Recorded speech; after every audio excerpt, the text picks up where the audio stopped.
اللہ اکبر اللہ اکبر۔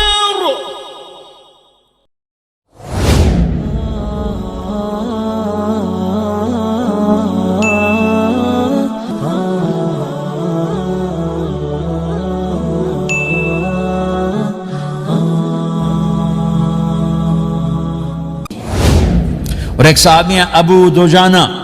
کون ابو دجانہ؟ السابقون الاولون من المہاجرین والانصار، اس میں پہلی صف کے صحابہ۔ کون ابو دجانہ؟ جب آپ حج پر گئے تو اپنی جگہ مدینے کا امیر ابو دجانہ کو بنایا۔ ابو دجانہ حج میں شریک نہیں ہوئے کہ آپ نے اپنی جگہ ان کو اپنا نائب بنا کے وہاں کھڑا فرمایا ابو دجانہ میری جگہ پر مدینے کا امیر ہے، یہ وہ ابو دجانہ ہیں۔ کون ابو دجانہ؟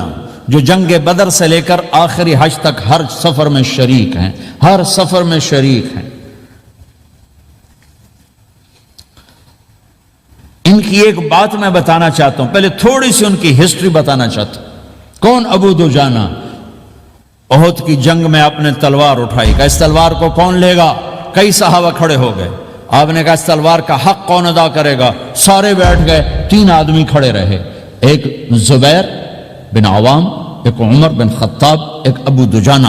ان کا نام ہے سماک بن خرشنہ، سماک بن خرشنہ ان کا نام ابو دجانہ سے مشہور ہے۔ تو آپ نے تلوار نہ عمر کو دی، نہ زبیر کو دی، ابو دجانہ کو دی۔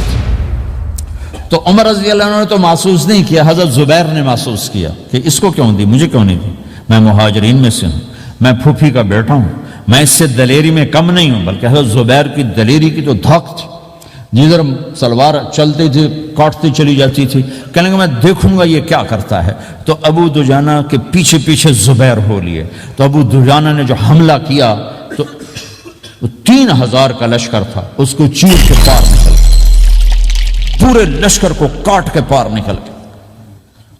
اور آگے عورتیں کھڑی تھیں جو مکے کے لشکر کو تیار کر رہی تھیں۔ نحن بنات طارقی نمشی علی النمارقی مشی القتل بوارقی المسک فی المخالقی المسک فی المفارقی والدر فی المخالقی ان تقبلوا نعانقی وتدبروا نفارقی فراق غیر وامقی۔ یہ گانا گا رہی تھیں اور ان کو تیار کر رہی تھیں۔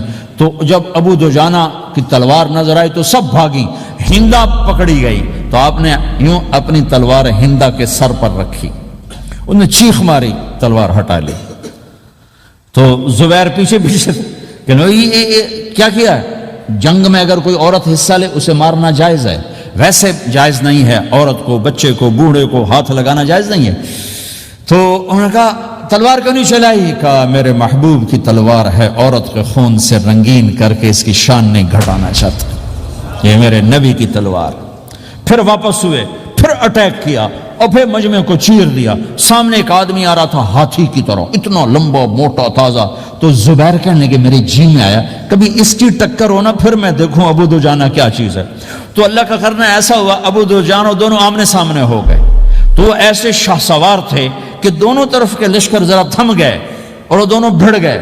ابو دجانہ کے اپنے جوہر، اس پہلوان کے اپنے جوہر، غبار اٹھا، مٹی اٹھی، اور اس کی اپنی طاقت، ان کی اپنی طاقت، انہوں نے ابو دجانہ کو اس نے زخمی کر دیا۔ ابو دجانہ نے جو جوش میں آ کے ماری تلوار، اس کو لگی یہاں، تو اتنی طاقت سے لگی کہ اس کے نیچے اتر کر 2 ٹکڑوں میں تقسیم کر دی۔ ماری تو ایک حصہ ادھر، ایک حصہ۔ پھر یوں دیکھا اور اپنے چہرے سے لوہے کی ٹوپی اتاری، کما ترا انا ابو دجانہ، کیا دیکھ رہے ہو؟